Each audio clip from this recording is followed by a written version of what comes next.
नमस्कार दोस्तों, मैं सीमा आपका सरस्वती गुरुकुल चैनल पे स्वागत करती हूँ। आज हम कक्षा 8वीं विषय हिंदी दूसरी इकाई की चौथी कविता सौहार्द सोमनस्य इस कविता का आज हम स्वाध्याय देखने वाले हैं। स्वाध्याय शुरू करने से पहले इस चैनल पे अगर आप नए हो या फिर अभी तक आपने चैनल को सब्सक्राइब नहीं किया हो तो सब्सक्राइब जरूर करना ताकि आने वाले सभी वीडियो की नोटिफिकेशन आपको मिलती रहे। तो चलो देखते हैं। तो इस कविता में कल्पना पल्लवन इस शीर्षक के नीचे एक प्रश्न दिया गया है। भारत की विविधता में एकता है, इसे स्पष्ट करो। उत्तर देखते हैं। भारत एक ऐसा देश है जहां पूरे विश्व को विविधता में एकता के दर्शन होते हैं। यहाँ पर जाति, धर्म, समाज, भाषा आदि विविधताएं होने के बावजूद सभी लोगों में भाईचारे की भावना अधिक है। भारतीय संस्कृति का विश्व में कोई मुकाबला नहीं है। यहाँ पृथ्वी, वन, पहाड़ों, वृक्षों, पशुओं, नदियों की पूजा की जाती है। भारत भूमि को माता का दर्जा दिया गया है। गंगा, जमुना, सरस्वती जैसी पावन नदियों को माता का गौरव प्राप्त है। इस देश में हरियाली है। खेत खलिहानों में किसान जी तोड़ मेहनत करता है और पूरे देश का पेट भरता है। ऐसा सिर्फ भारत देश में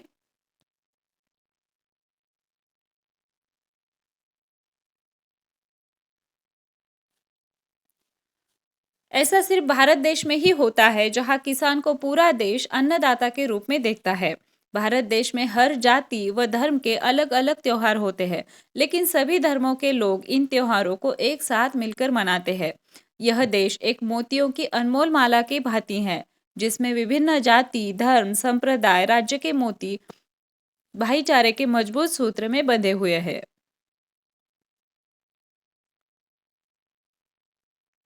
आगे देखते हैं। सूचना के अनुसार कृतियां करो।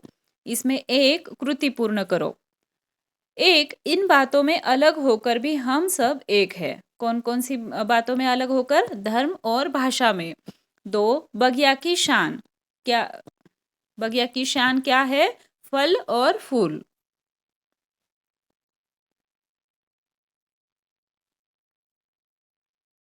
दूसरा है, कविता में इस अर्थ में प्रयुक्त शब्द लिखो। एक, दीपक, इसका आएगा दीप। दो, पुष्प, इसका आएगा फूल। तीसरा, तिरस्कार, इसका आएगा नफरत। और चार, प्रेम, इसका आएगा प्यार।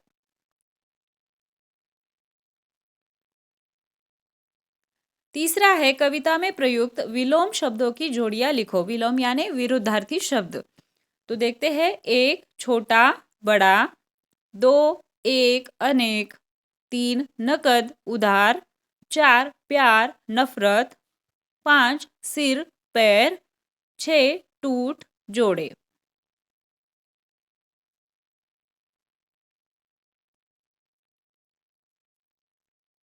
भाषा बिंदु इस शीर्षक के नीचे प्रश्न है। पाठों में आए अव्ययों को पहचानो और उनके भेद बताकर उनका अलग अलग वाक्यों में प्रयोग करो। तो देखते हैं। यहाँ पर हम एक तख्ता बनाएंगे। अव्यय शब्द, अव्यय का नाम और वाक्य प्रयोग। अव्यय शब्द है अचानक। अव्यय का नाम है क्रिया विशेषण अव्यय। वाक्य में प्रयोग है अचानक तेज हवा शुरू हुई। आगे है अरे, विस्मय आदि बोधक अव्यय। अरे तुम उधर जाओ। आज, क्रिया विशेषण अव्यय। आज मेरा जन्मदिन है। तुरंत, क्रिया विशेषण अव्यय। तुम तुरंत घर जाओ। आह, विस्मय आदि बोधक अव्यय। मुझे बहुत दर्द हो रहा है। के ऊपर, संबंध सूचक अव्यय। इसके ऊपर एक छत है। के साथ, संबंध सूचक अव्यय। मैं उसके साथ घूमने जा रहा हूँ।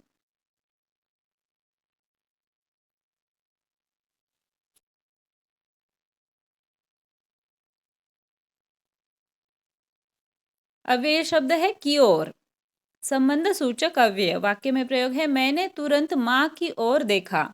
के लिए, संबंध सूचक अव्यय। मैंने माँ के लिए साड़ी खरीदी। इसलिए, समुच्चय बोधक अव्यय। बारिश शुरू हुई इसलिए मैंने छाता खोला। और, समुच्चय बोधक अव्यय। मैं और मेरा भाई स्कूल चले गए।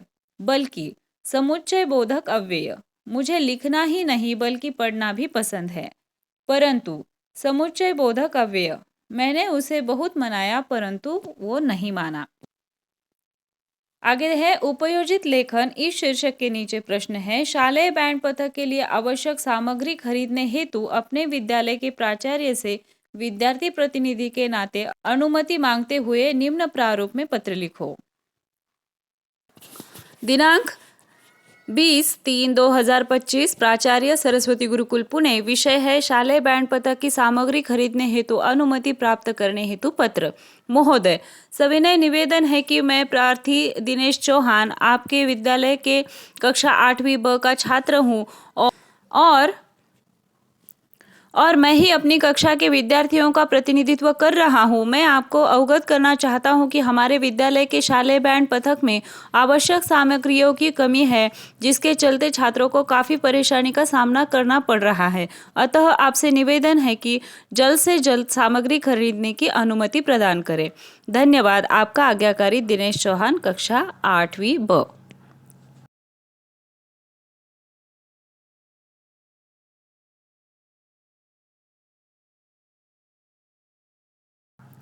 आगे देखते हैं, मैंने समझा। इस कविता से हमने क्या समझा? हमें सदैव मिलजुल कर रहना चाहिए। अनेकता में एकता ही अपने देश की शान है। बड़ा छोटा कुछ नहीं होता, सब बराबर है। धर्म अलग हो, भाषा अलग हो, पर हम सब एक है। बगिया में चाहे कितने ही प्रकार के फूल हो, पर वह बगिया हिंदुस्तान की है और हिंदुस्तान एक है।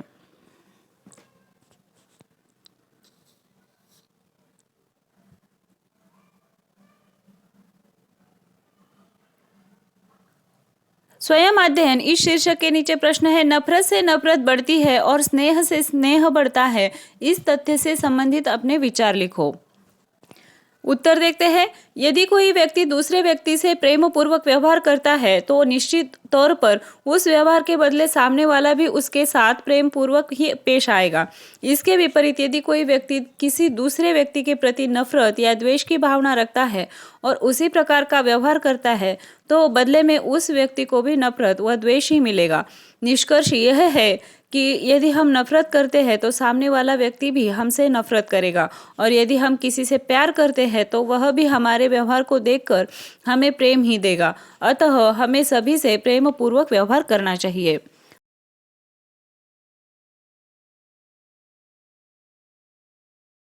आया समझ में? आशा करती हूँ कि आपको सभी प्रश्नों का समाधान मिल गया होगा।